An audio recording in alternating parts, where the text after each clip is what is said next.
अर्जुन का द्वंद्व और श्री कृष्ण का ज्ञान, कर्मयोग की शिक्षा। संदेश: तुम्हारा अधिकार केवल कर्म करने में है, फल में नहीं। कहानी: कुरुक्षेत्र का मैदान युद्ध के लिए सज चुका था। पांडव और कौरव आमने सामने खड़े थे। तभी अर्जुन का मन विचलित हो उठा। वह सोचने लगा, मैं अपने ही बंधुओं, गुरुओं और मित्रों से कैसे युद्ध कर सकता हूँ? यह तो पाप होगा। श्री कृष्ण, जो अर्जुन के सारथी बने थे, मुस्कराए और बोले, हे पार्थ, ये शरीर नश्वर है, आत्मा अमर है। तू केवल अपना कर्तव्य निभा। यह युद्ध केवल भूमि या राज्य के लिए नहीं है, यह धर्म और अधर्म के बीच का संग्राम है। यदि तू पीछे हटा तो अधर्म की विजय होगी। इसलिए तू कर्म कर, निष्काम भाव से, बिना फल की चिंता किए। अर्जुन का भ्रम दूर हुआ और वह युद्ध के लिए तैयार हुआ। कृष्ण संदेश: कर्म, आत्मा और समत्व का अमर मंत्र। गीता के सार पर आधारित आधुनिक प्रेरणात्मक निबंध। जब जीवन के मैदान में संदेह खड़ा होता है और मन असमंजस में डोलता है, तब कोई ना कोई कृष्ण भीतर से पुकारता है, उठ, जाग और कर्म कर। श्रीमद् भगवद गीता केवल युद्ध भूमि का संवाद नहीं, यह आत्मा का जागरण है। श्री कृष्ण का संदेश आज भी उतना ही जीवंत है जितना कुरुक्षेत्र में अर्जुन के लिए था। कृष्ण ने कहा, कर्मण्येवाधिकारस्ते मा फलेषु कदाचन। तेरा अधिकार सिर्फ कर्म पर है, फल पर नहीं। यह केवल दर्शन नहीं है, यह जीवन का नियम है। आज की दौड़ती दुनिया में जहां हर कोई परिणाम चाहता है, वहां यह उपदेश शांति का द्वार खोलता है। अगर हम केवल परिणाम से बंधे रहेंगे तो चिंता, निराशा और तनाव हमारा पीछा नहीं छोड़ेंगे। लेकिन जब हम निष्काम भाव से कर्म करते हैं, तब वही कर्म पूजा बन जाता है। कृष्ण का दूसरा संदेश: समत्वम योग उच्यते। सुख दुख लाभानि, जय पराजय में समान रहना ही सच्चा योग है। यह संतुलन की कला है जो आज की भावनात्मक अस्थिरता से जूझते युवाओं के लिए मार्गदर्शन है। जब कोई परीक्षा में असफल हो या जीवन में कोई सपना टूट जाए, तो यह उपदेश उसे फिर से खड़ा कर सकता है। अहंकार, मोह और भ्रम से परे श्री कृष्ण हमें सच्चे आत्मज्ञान की ओर ले जाते हैं। वे कहते हैं, न त्वेवाहं जातु नासन न त्व नेमे जनाधिपाः। मैं कभी नहीं मिटा, न तू न ये राजागण। आत्मा न मरती है, न जन्म लेती है। इस संदेश में मृत्यु का भय समाप्त हो जाता है। आज जब लोग छोटी छोटी बातों में टूट जाते हैं, तब यह ज्ञान उन्हें अडिग बना सकता है। श्री कृष्ण का संपूर्ण संदेश एक वाक्य में समाहित किया जा सकता है: स्वधर्मे निधन श्रेयः परधर्मो भयावह। अपने धर्म में मृत्यु भी कल्याणकारी है, पराये धर्म में जीवन भी भयावह है। आज जब हर व्यक्ति दूसरों की नकल करने में लगा है, तब यह उपदेश हमें हमारी पहचान याद दिलाता है। जो तुम हो वही बने रहो, यही सच्चा धर्म है। निष्कर्ष: कृष्ण का संदेश आज का समाधान है। वह राजनीति नहीं, आत्मनीति सिखाते हैं।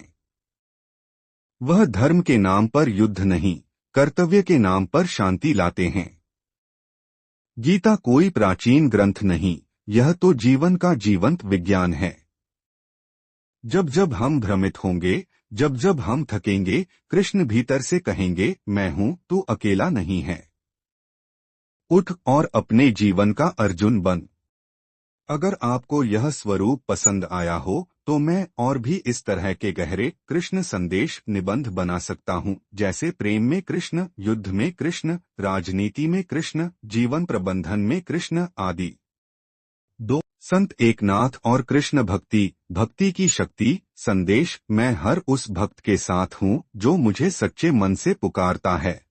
कहानी: संत एकनाथ प्रतिदिन कृष्ण की मूर्ति को स्नान कराते और प्रेम से भोग अर्पण करते थे।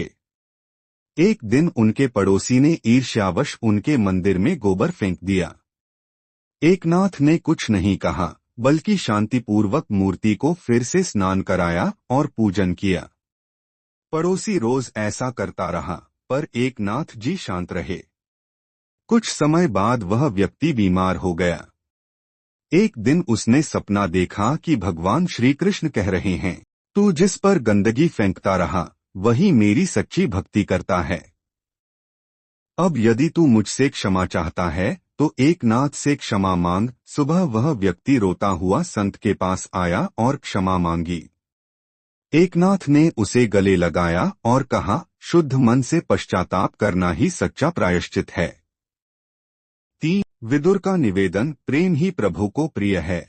संदेश, भगवान को प्रेम और भाव चाहिए, वैभव नहीं। कहानी, दुर्योधन ने श्री कृष्ण को अपने महल में भोजन के लिए आमंत्रित किया।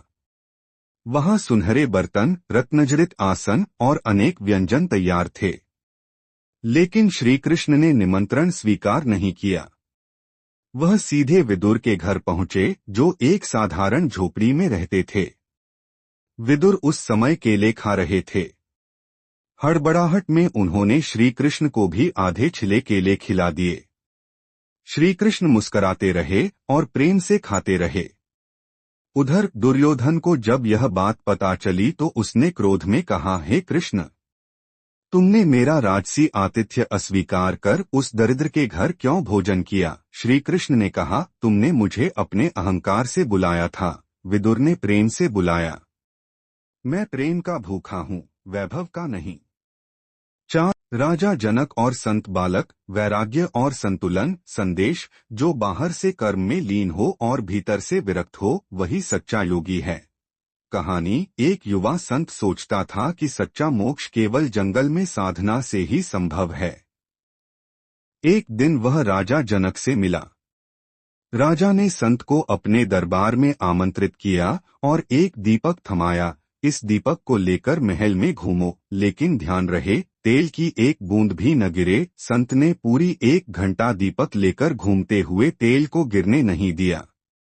राजा ने पूछा, तुमने महल में क्या देखा? संत बोला, कुछ नहीं, मेरा ध्यान तो दीपक पर था। राजा मुस्कुराए, जैसे तुमने बाहर की दुनिया में रहते हुए ध्यान दीपक पर रखा, वैसे ही मैं राजा होकर भी भीतर से ईश्वर पर केंद्रित हूँ। यही वैराग्य है। 5 ध्रुव की साधना, दृढ़ निश्चय और शरणागति। संदेश, जो एक बार सच्चे मन से मेरा नाम ले, मैं उसके पीछे दौड़कर आता हूँ। कहानी, राजा उत्तानपाद के पुत्र ध्रुव को जब उसकी सौतेली माँ ने अपमानित किया तो वह जंगल की ओर चला गया। वहां नारद मुनि ने उसे विष्णु मंत्र दिया, नमो भगवते वासुदेवाय। 5 वर्ष का बालक घोर